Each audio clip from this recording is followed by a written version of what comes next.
Take one. Hi, my name is Kiluu-Ngila and I'm a corporate lawyer at Legal. I actually did always know that I wanted to become a lawyer even when I was very small. I was around 9 years old when I chose becoming a lawyer as a career path. And it's interesting because I did not know any lawyers at the time. I didn't grow up around lawyers, but I assume maybe I had watched something on TV or maybe watched a movie with my parents and decided that it was something that I wanted to become. In high school, I had taken law courses. And when I got to undergrad, I always had it in my mind that eventually I would go to law school and become a lawyer. I would say that had a lot to do with me choosing political science, as a lot of people who go to law school have that sort of background. I did my undergraduate studies at University of Toronto Scarborough campus, and I majored in political science, history, and gender studies. 2 years after I graduated, I began law school at University of Toronto.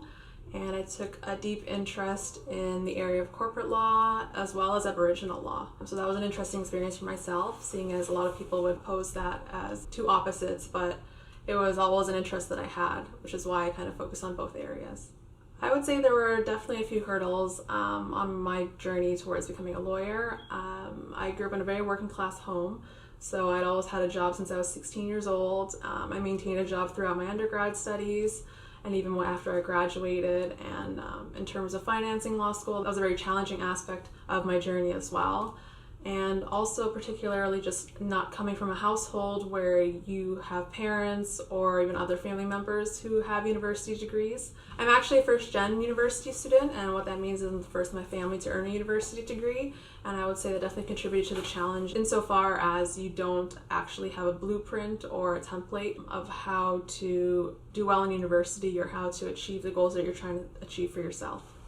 I actually don't believe that I made it. I think that benchmark continually moves throughout your life. But from where I'm standing, I am proud that I have achieved what I set out to do when I was 9 years old, which was become a lawyer. And at the same time, I'm also looking forward towards my journey later on and seeing what else that brings. So I would say one fun fact about me is that I love to travel. I'm like a globetrotter whenever I get the chance. I've been to nearly 30 countries. One of my most favorite travel memories is ziplining through the forests in Laos. So Black Future Lawyers at U of T was a byproduct of Black Law Student Association, of which I co-founded in my second year of law school. Myself and the two other co-presidents, what we basically found was that there was a big dearth of Black applicants and Black students at the University of Toronto Faculty of Law, and we wanted to address that issue. And we did that by coming up with Black Future Lawyers, which was essentially a application stream that allows Black applicants to have their applications be fully read and assessed before a decision is made on their application and before they gain acceptance into law school.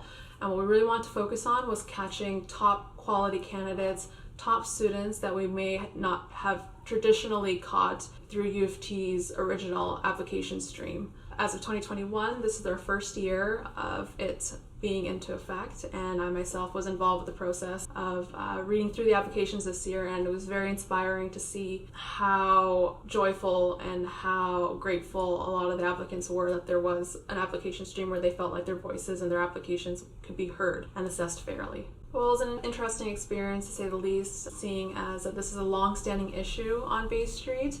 The question has always been posed for the past several decades, well, we have a lot of Black law students, but why are we not retaining them at these Bay Street firms? And so what that article did was it highlighted the issues and basically said that despite as much as we think things have changed, they have not. It was important because it brings to light that this is something that's a very real concern and something that needs to be addressed. Hopefully in the future there's a change that comes out of it.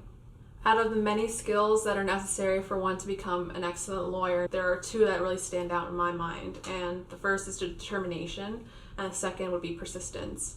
I believe determination is completely necessary to becoming a successful lawyer because a person needs to be able to set a goal in their mind and know that they're going to achieve it no matter what the circumstances are in front of them. And persistence is also necessary because in this profession you may and you probably will fall down more than once, and you need to be able to get back up again and know that you will succeed and you will overcome any challenge that comes in your way.